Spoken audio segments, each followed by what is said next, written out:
The greatest hobby that I have, and not to sound cliche, is that I am working within my passion. People always ask, what does a superintendent do? And the best answer that I can give someone is the equivalent to being the mayor of a small city. I became an educator so that I can create opportunities and access for children regardless to what their socioeconomic status is. Because one thing for certain, all children need something. And that's the greatest part about my job. How do you create a system that meets children where they are? When I arrived here in River Rouge in 2012, we had a $3.4 million deficit. I recognized that we had an opportunity to do something great because there's opportunity in crisis. We're going to treat every child as if they're our own. That we'll close the gaps if they have any academically and accelerate their opportunities for growth. And as difficult as it sounds, we've been able to do it. My vision for this district was that every student that leaves here will leave with an LLC, they'll leave with a trade, they'll leave college ready. And so it has been a 9-year journey. The district has continued to evolve.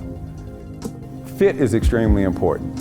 And while I believe that I would have had relative success any place that I went, I am absolutely certain that Eastern was the best place for me.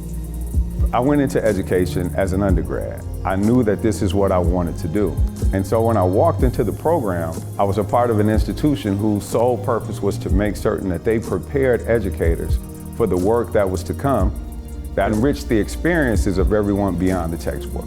Greg Peoples, who was the Associate Dean of Students and then became Dean of Students, I don't think that I could have asked for a better person to have as a guide on that path that I was on. He took me to a leadership and development conference at the College of William and Mary. And them taking me to that Black Leadership and Development Conference changed the way I viewed myself, because I felt that poverty was a handicap to a degree.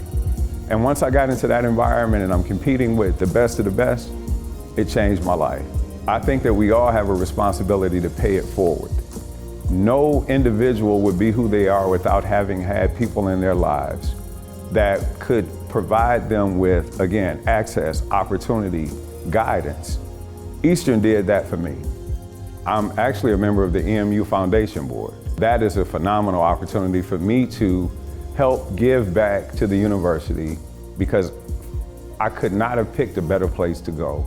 So I find great joy in doing that. I'm a member of Alpha Phi Alpha Fraternity Incorporated. So that allows me the opportunity to provide mentorship and, again, access. Because one of the things that I needed most that I didn't have growing up was a mentor. I had people who could assist me, but not a dedicated mentor.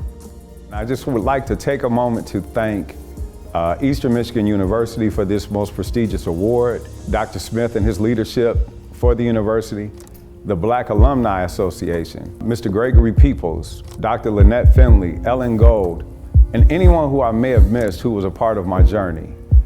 Eastern was just the most ideal place for me to go.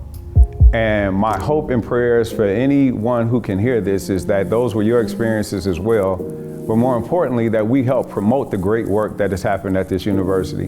Because none of us that are alumni who are either receiving this award or who've gone on to find success would be who we are without Eastern Michigan University. Go Green.